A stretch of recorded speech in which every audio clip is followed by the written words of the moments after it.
welcome to Future Build Podcast. My name is Obi, your host, and welcome to the seventh series of our series, AI Product Manager Series. How to land your first job is the title of today's episode. We've gone through a lot. AI is taking over. It's not gonna take your job, but people that knows how to use AI to do their work will take your job. So this series is about getting you ready. A lot of products are being developed. We need the managers. The whole world needs the managers that will manage the tech people and the business people to bring a kind of a link pin between them. So it's a very crucial topic. It's a very important role that is going to escalate. It's already in demand. It's going to escalate with time. So how do you get yourself ready? If not watch 1, 2, 3, 4, 5, 6 episodes, go back and watch them all before you come to the seventh one. But most importantly, please subscribe and put on your notification button so you know when a new video is being dropped. This is the first series. We're going to go into other series about how AI and human beings can work together. It's a very important topic. I know people are skeptical about AI taking their job, but it will take your job if you're not developing yourself, reskilling, upskilling, getting ready for the future of work.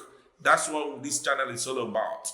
Okay, today, like I said, we are looking at landing your first AI PM job, talking about your resumes and talking about the interview tips. We give practical advice on tailoring your resumes and how to prepare for interview to land an entry level AI product manager position. So the key point, first point is your story. How do you craft your story in your CV?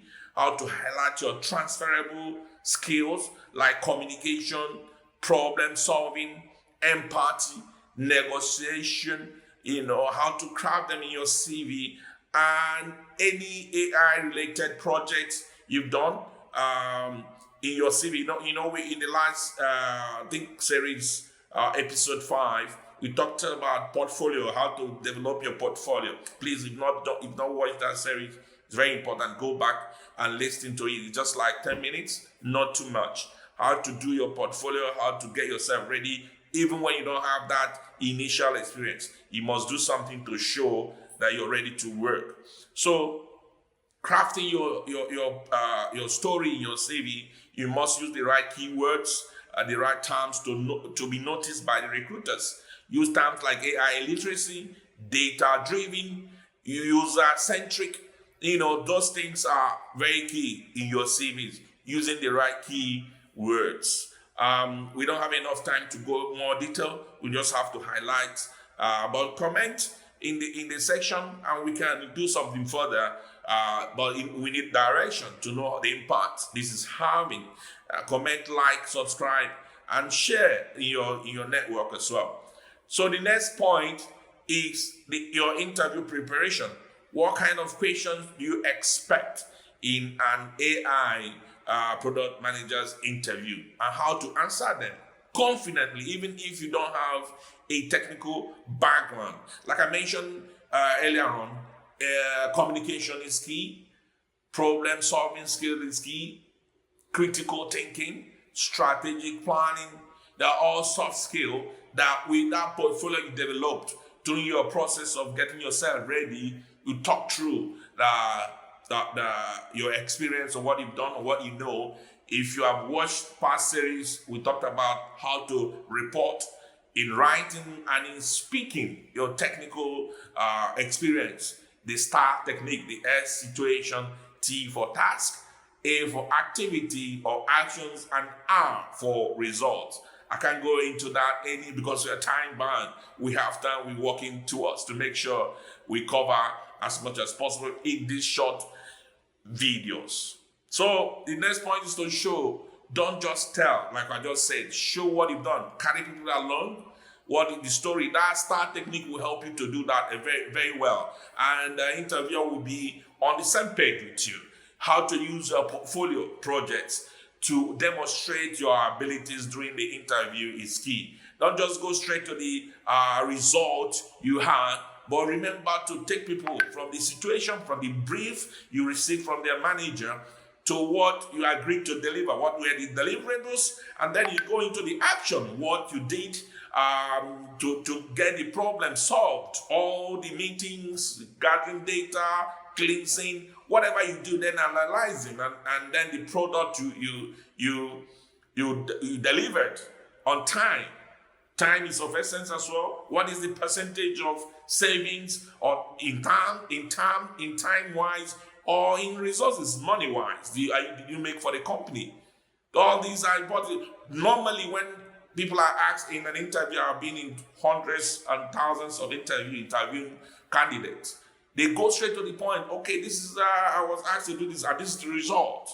You're not taking me along. I didn't get. Nobody gets what you've done actually to get to the result. So you're making the interviewer to keep questioning you, which they're not supposed to be doing. You're supposed to give it to them. And once you give it to them, it's a psychology thing. They believe so much, you know what you're talking about. So go and practice STAR technique, listen to former series, and subscribe and put on your notifications so you know when this video drops, so you don't accumulate and you don't have time. But it's short series. This is bite-sized video that will not take you more than 10 minutes each. So it's very encouraging to like, subscribe, but most importantly, put on your notification to get informed.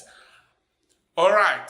Like always, this is almost the end of the series today, but we always end with a relatable story or information, example that will help you grab what we're saying. So in an interview, instead of just saying something like, I'm good, I have a good communication skills, for instance, that's not enough.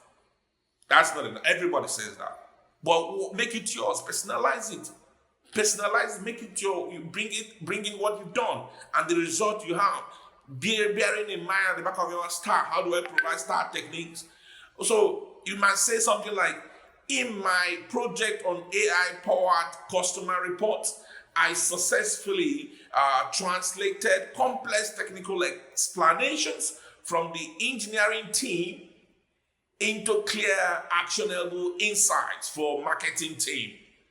It's in the flow, leading to, let's say, 15% or 10% increase in user engagement. It shows the situation.